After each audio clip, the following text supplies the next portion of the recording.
Hi. You guys know when I get frustrated, I need to make a YouTube video. I'm so upset about Alton Sterling. I just cannot stop thinking about it. I found out about it last night. And luckily, Taryn called me and I stayed up all night, like on the phone with her, just talking about it.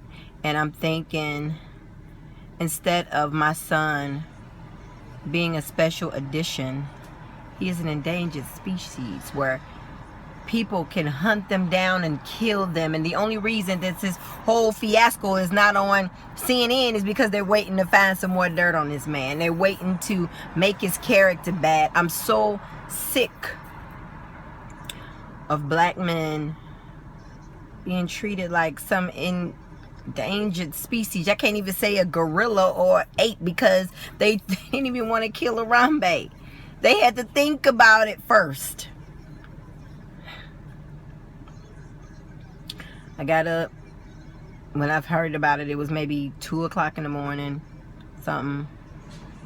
I started thinking of every man that I loved, and I started texting them and just to tell them that I love him, and I'm thinking about it. And I text my son because he was with his dad, and he didn't text me back, and I sat up, I couldn't sleep, and not thinking it is loud, like 2 something in the morning.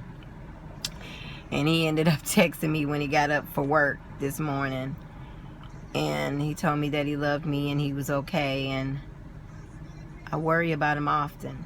I worry about him often. To know that our lives doesn't matter.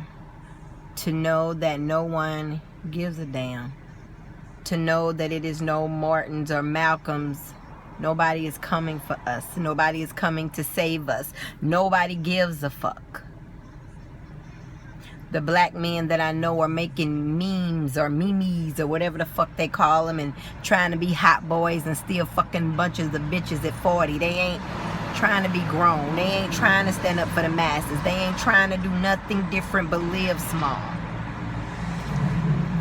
It was funny. I was talking to a guy that was at the Smoothie King, and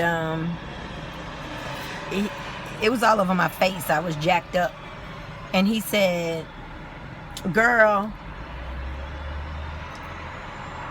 what's wrong with you?" And I was like, "I got a lot on my mind." And he said, "Look, I know what you thinking about that man. You know, everybody upset about that man. But it is much easier to be passive than aggressive in America. Nobody likes a big, strong man in America. It's easier to be feminine, less threatening." And I looked at him.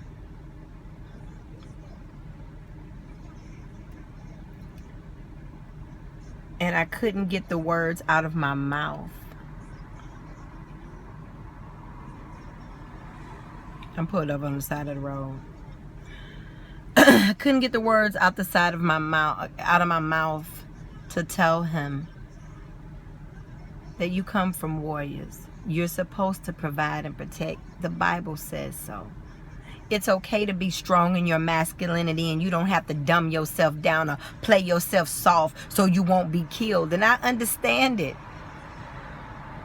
My grandmother's Uncle Prince, born in the late 1800s. She was telling me about how white people had tied his leg, had 2 mules, and put one mule here and the other one here and hit them and made them go separate directions. How she's seen people get their penises cut off and shoved in their mouths for talking back and being too strong and too black.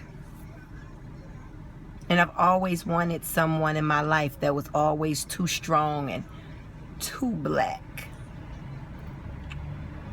And not apologizing for their blackness or their masculinity.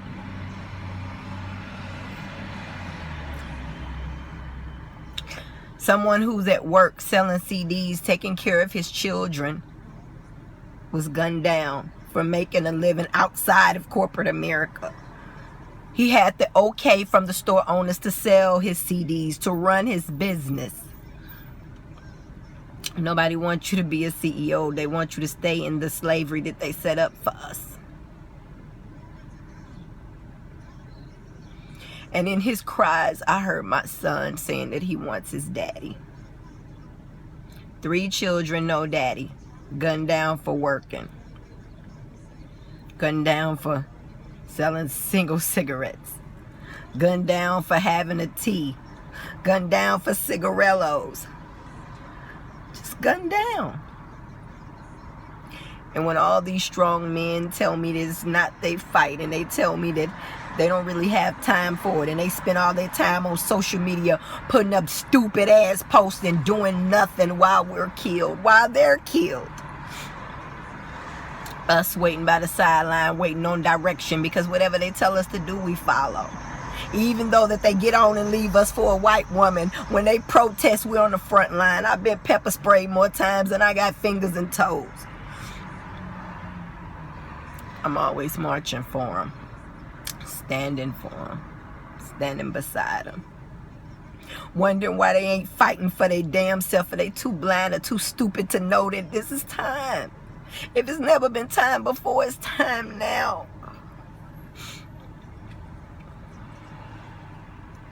But they're too caught up in believing that 40 is the new 20.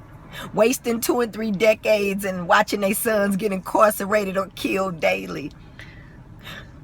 Rocking bedazzles on their ass while smoking blunts and ain't doing shit but talking about who got traded to the Cavs.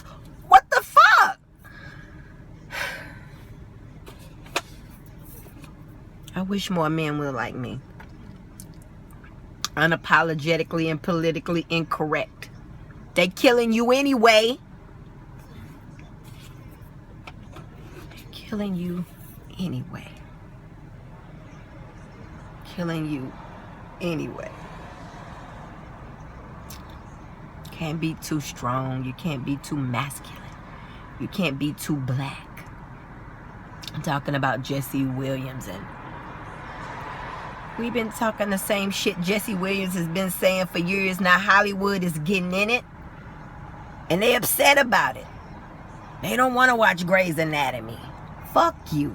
Fuck Grey's Anatomy, because when they cut the TV off, we still dying. This ain't no television show for us.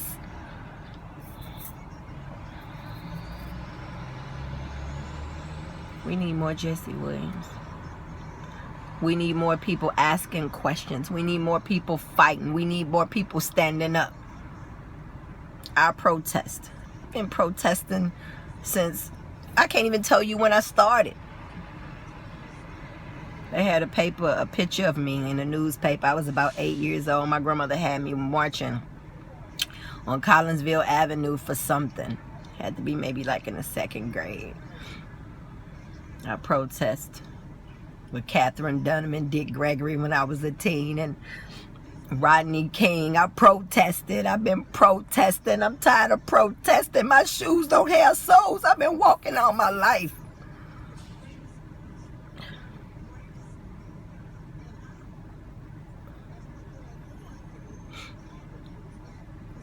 I wonder, will it ever change? I wonder, in my lifetime, will I see something different than people saying, black people, we gotta do better. And I'm not crying because it's police on black crime. I cry when it's black on black crime. I cry daily.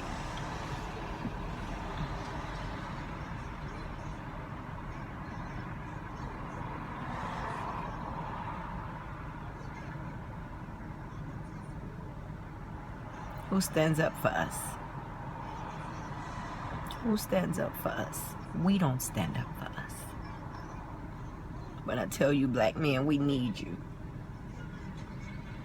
Get your ass off Facebook. Facebook gonna get your fucking face took. We sitting up posting stats.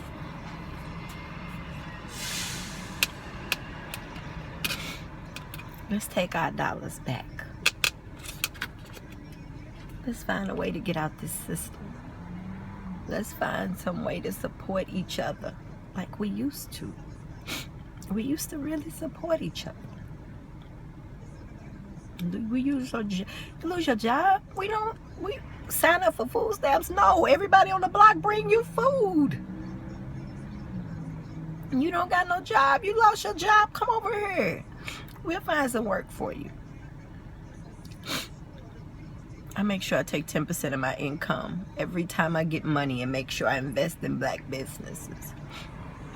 I volunteer at shelters. I take my children with me when I volunteer at nursing homes because all the knowledge is with the elders.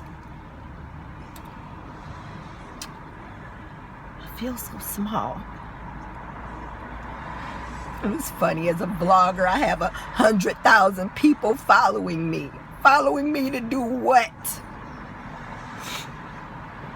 But what about the people who have millions of people following them? If we don't start making a change, who will? We're our own responsibility.